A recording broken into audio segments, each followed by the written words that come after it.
धार्मिक विश्वास। आज हम सिंधु घाटी सभ्यता के धार्मिक विश्वास जो उसके बारे में अध्ययन करेंगे।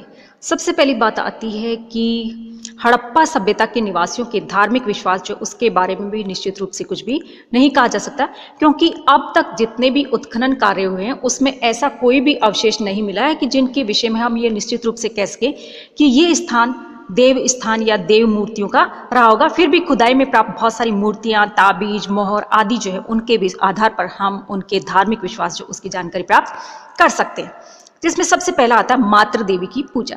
कि हड़प्पा सभ्यता के विभिन्न स्थान जो उनकी खुदाई में भारी संख्या में अर्धनग्न नारी की मूर्तियां मिली हैं और ये मूर्तियां मातृ देवी या प्रकृति देवी की मूर्तियां हैं। सर जॉन मार्शल के अनुसार हड़प्पा सभ्यता के देवगणों में मातृ देवी का स्थान सबसे ऊपर आता है और प्राचीन संसार में मातृ देवी की पूजा जो थी वो काफी लोकप्रिय थी। इस प्रकार की मूर्तियां ईरान, मेसोपोटामिया, सीरिया, फिलिस्तीन, एशिया माइनर, इसके अलावा पश्चिमी देशों से में भी मिली है और दक्षिण भारत में भी ऐसी मूर्तियां मिली हैं।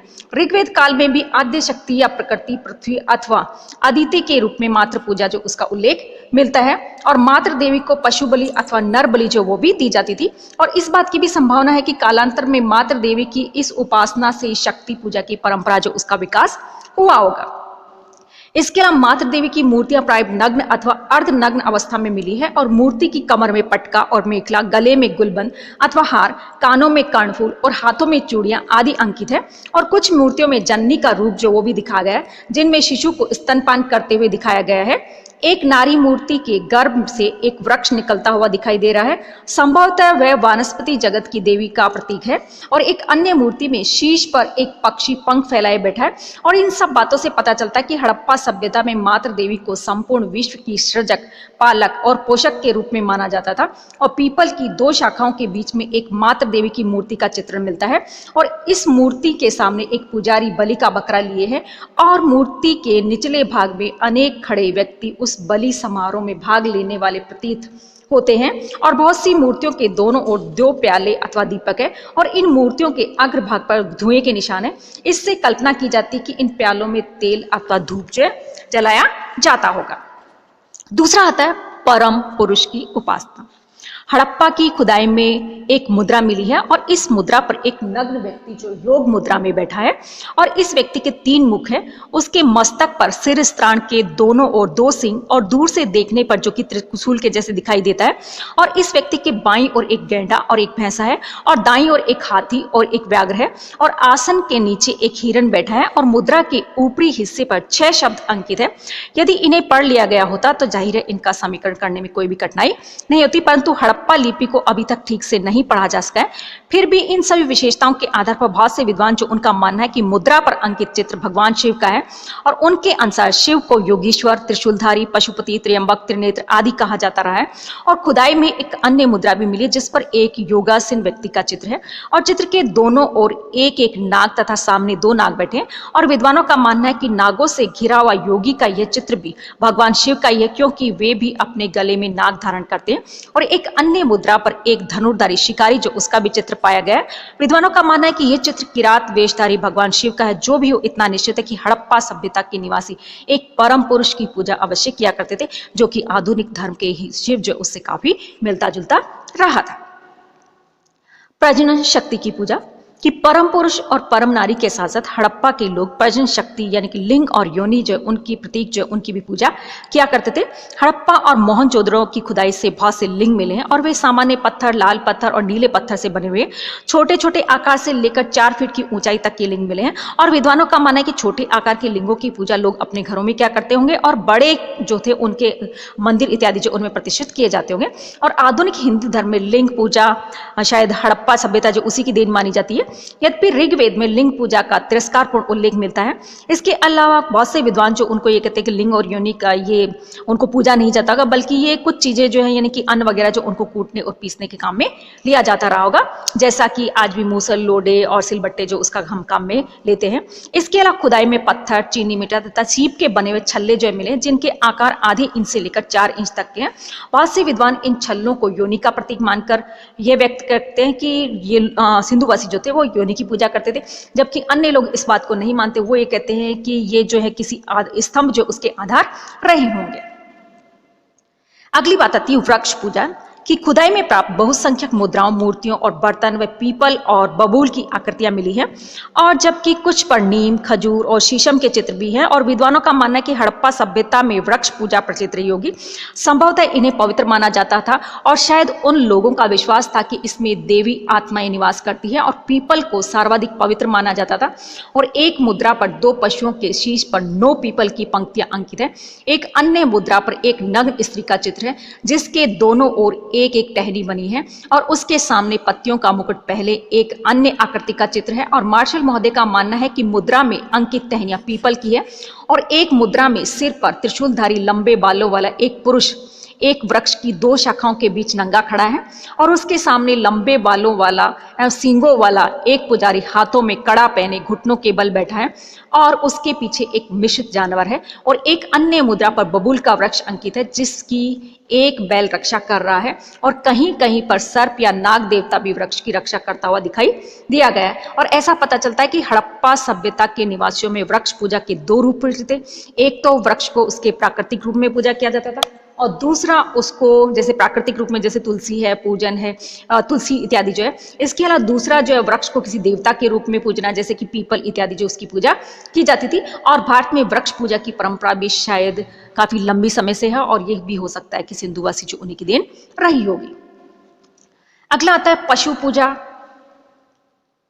कहा जाता है कि सिंधुवासी जो थे वृक्ष पूजा के साथ साथ पशु पूजा जो वो भी किया करते थे, और कुछ मुद्राओं पर बैल के चित्र मिले हैं, और खिलौनों के रूप में भी बैल मिले हैं। और मोहनजोदड़ो में एक ताम्र पत्र पर कुबड़दार बैल बना हुआ है। और विद्वानों का मानना है कि शक्ति के प्रतीक के रूप में बैल की पूजा काफी लोकप्रिय रही होगी, और बैल की भांति भैंस और भैंसा जो उसकी भी पूजा की जाती थी, क्योंकि अनेक मुद्राओं पर इनके चित्र मिले हैं। और गाय की पूजा के बारे में हम निश्चित रूप से नहीं कह सकते, परंतु नाग पूजा जो थी काफी फेमस थी। और एक मुद्रा पर नाग की पूजा करते हुए एक मनुष्य जो उसका चित्र दिखाया गया है, और योगासन में बैठे शिव के दोनों ओर एक एक नाग तथा सामने 2 नाग दिखाए हैं, और एक ताबीज पर एक नाग चबूतरे पर लेटा हुआ है। और मुद्राओं पर हाथी, बाघ, भेड़, बकरी, गैंडा, हिरन, ऊंट, घड़ियाल, गिलहरी, तोता, मोर, बतख, मुर्गा इत्यादि जो उनके भी चित्र मिले हैं। और कहा जाता है कि ये लोग इनकी भी पूजा अर्चना किया करते थे, जिस प्रकार से हम लोग आज भी जैसे शेर है उसकी माता का सवारी मानकर, इसी प्रकार से बहुत सारे पशु पक्षी जो उनको देवी देवता जो उनके वाहन जो मानकर पूजा अर्चना करते, उसी प्रकार से ये लोग भी देवी देवता जो उनके वाहन मानकर इनकी पूजा अर्चना किया करते थे। इसके अलावा कुछ आधे मनुष्य और आधे पशु से चीजें भी मिले हैं, जैसे आधा भेड़, आधा बकरा, आधा हाथी, आधा बैल, इसी प्रकार के अन्य मिश्रण से पशुओं की आकृतियां बनाते थे। और इससे अनुमान लगाया जाता है कि इनमें दैवीय अंश मानकर इनकी पूजा अर्चना की जाती थी। इसके अलावा अगली बात आती प्रतीक मुद्रा, कि जैसे कि हम लोग आज भी जब भी कोई कार्य करते हैं तो उससे पहले स्वास्तिक का चिन्ह बनाते हैं, तो इस प्रकार से ये लोग भी सींग, चक्र, स्तंभ और स्वास्तिक जो उसके चित्र मिले हैं। और विद्वानों का मानना है कि इनका बहुत ज्यादा धार्मिक महत्व रहा होगा। संभवतः ये भी किसी देवी देवता जो उन्हीं के प्रतीक रहे होंगे, या फिर किसी धार्मिक भावना के प्रतीक के रूप में इनकी पूजा अर्चना की जाती होगी, और इनसे रोग, व्याधि इत्यादि जो उनको दूर भगाया जाता होगा। और बहुत सी मुद्राएं जो उनके ऊपर अंकित चित्रों में नर नारियों जो है उनको सींग युक्त दिखाया गया है, और शीश पर सींग धारण करने का भी कुछ धार्मिक महत्व अवश्य रहा होगा। इसी प्रकार से स्तंभ, चक्र और स्वास्तिक आदि जो उसके प्रदर्शन जो उसका भी महत्व रहा होगा, और हम लोग भी इन सब चीज की पूजा अर्चना करते हैं। इसके अलावा अगली बात आती है धार्मिक प्रथाएं, कि मुद्राओं पर अंकित देवी देवताओं के चित्र और प्रतीकों के अंकन से इतना तो निश्चित हो जाता है कि हड़प्पा सभ्यता के निवासी जो थे वो साकार उपासना किया करते थे, और उनमें मूर्ति पूजा जो थी वो काफी प्रचलित थी। परंतु ये लोग अपनी मूर्तियों को कौन से मंदिर वगैरह जो है कहाँ पर रखते थे इसके बारे में नहीं कह सकते, क्योंकि कहा जाता है कि अभी तक इनका कोई पूजा उपासना स्थल जो हमें नहीं मिला है। और मोहनजोदड़ो में जिस स्थान पर कहा जाता है कुषाण कालीन बौद्ध स्तूप खड़ा है, उसके नीचे कहा जाता है कि सिंधुवासी जो उनका मंदिर दबा पड़ा है। तो इस प्रकार से जब तक हमें ये मंदिर इत्यादि जो नहीं मिल जाते, तब तक हम नहीं कह सकते कि ये किस प्रकार से कहां पर अपने देवी देवता जो उनको स्थापित किया करते थे। इसके अलावा धार्मिक प्रथाएं जो उसमें कहा जाता है कि खुदाई में प्राप्त नग्न रूप से नृत्य करती हुई नर्तकी जो है उसकी विद्वानों ने देवदासी या उपासिका मानकर कहा जाता है कि उसकी प्रथा होने की बात बताई है। इसके अलावा धार्मिक प्रथाओं में शारीरिक शुद्धि जो उसके ऊपर ध्यान दिया जाता था, और मुद्राओं पर अंकित कुछ स्तंभों के ऊपर धूप दीप जलते दिखाई गए हैं। यदा कदा कहा जाता है कि उनके नीचे आग भी जलाई जाती थी। इस प्रकार से देवी देवता जो उनको प्रसन्न करने के लिए धूप दीप, संगीत, नृत्य इत्यादि जो, इसके अलावा पशु बलि इत्यादि जो उनको देखकर कहा जाता है कि खुश किया जाता था। अगली बात आती मृतक संस्कार कि मोहनजोदड़ो में कोई शव स्थान अथवा समाधि नहीं मिली है। व्हीलर मोहनजोदड़ो को हड़प्पा में अनेक समाधियां मिली थी, कालीबंगा में भी कुछ कब्रें मिली हैं और इनमें शवों के सिर अधिकतर उत्तर दिशा की ओर रखे मिलते हैं। आजकल भी हिंदू समाज में मरने के बाद मृतक का सिर उत्तर दिशा की ओर ही रखा जाता है। शवों के साथ विविध आभूषण, वस्त्र और अन्य वस्तुएं भी मिली थी, जिनमें अनुमान लगाया जाता है कि सिंधुवासी संभवतः परलोक में जीवन की कल्पना करते थे और हड़प्पा सभ्यता के केंद्रों पर इस प्रकार की समाधि और शौचकर जो है उसके बारे में भी परिस्थितियों के आधार पर विश्वास किया जाता। हड़प्पाई लोग जो थे वो 3 प्रकार से अपने शव जो उसका संस्कार किया करते थे। पहला जो था उसको पूर्ण समाधि कर, जिसके अंतर्गत यानी कि समाधि या सामग्री और अर्पण के साथ पूर्ण मृत शरीर जो उसको समाधि कर दिया जाता था। इस प्रकार से लगभग 30 अस्थि पंजर अब तक प्राप्त मिले हैं। इसके अलावा दूसरा जो था आंशिक समाधिकरण, जिसमें शव को पशु पक्षियों के खाने के बाद में बचे हुए भाग जो उसको मिट्टी के पात्र जो उसमें रखकर गाड़ दिया जाता था। इस प्रकार के अब तक हमें 5 समाधियां मिली। इसके अलावा तीसरा जो था अग्नि संस्कार, जिसमें शव को जला दिया जाता था और जो उसकी भस्म होती थी उसको यानी कि चौड़े बर्तन वगैरह जो उसमें रखकर गाड़ दिया। इस प्रकार से कहा जाता है कि उनका मृतक संस्कार हुआ करता था।